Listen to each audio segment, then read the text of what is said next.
ঠিকে থাকিব লাগিব আৰু আমি আমাৰ নিজকে সমাজটো ঠিক কৰি কিছু কথা মানে এনেকুৱা কথা মই কিছু মানুহ প্ৰশাসন পৰা আমি কিবা পাবলগীয়া বৰ্তমান কৰিব আৰু পাবলগীয়া হ'লে আমিতো কেৱল পাব লাগিব লাজকি মানে কথা কেৱল পালিহে আমি কিবা হ'ব পাৰিম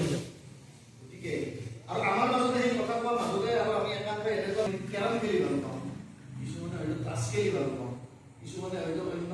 মোবাইলটো চাই ভাল পাওঁ কিছুমানে হয়তো খেলা এডভাৰ্টাইজমেণ্টৰ কাৰণে কিবা সেই সময়খিনি আমি ভাবোঁ আমি এনেকুৱা ফটো নিশ্চয় অলপ ইউটিউব কৰি দিম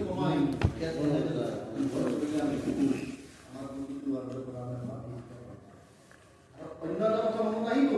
যে নিৰ্বাচন খেলিলে খৰচ আহে নহয় খৰচটো আহিব যদি পাৰ্টীয়ে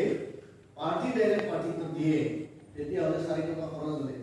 বস্তাৰ বেনাৰ হ'লেও পাৰ্টি ব্যৱস্থা মিনিমাম এইটো পাওঁ সেই কথাও মানে মই ক্লিয়াৰ কৰি ক'ব খুজিছোঁ সেইকাৰণে সেই কথাবিলাক মনত আহে নিৰ্বাচন খেলাক মানে অন্তত বস্তাৰ বেনাৰে 5,000 লাগিল মানে আঞ্চলিক পঞ্চায়তৰ মেম্বাৰ খেলোতে জিলা পৰিষদ খেলোতে 10,000 লাগিল বস্তাৰ বেনাৰ ঠিক এনেকুৱা জাতীয় মই ভাবোঁ এনেকুৱা সহযোগ কৰাৰ ঘটনা বৰ্তমান থাকিব আৰু কথাটো লাগিব নহয় ফেচ ভেলিউৰ কাম যাই আহিলে বৃদ্ধি হৈছে অলপ আগতে ক'লো এমবি আহিলে অলপ আগতে কোৱা নাই যদি মই ক'ব খোজোঁ যে আমাৰ সংগঠনটো ভাল হ'লে জিকাৰ সম্ভাৱনা অধিক হ'লে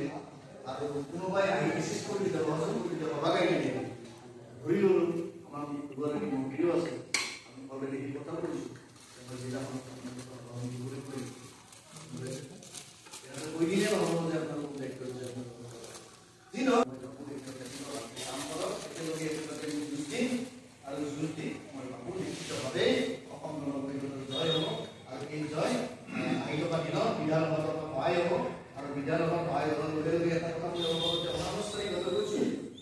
যে এই নিৰ্বাচনতে কিন্তু অহা বিধানসভাত নিৰূপণ হ'ব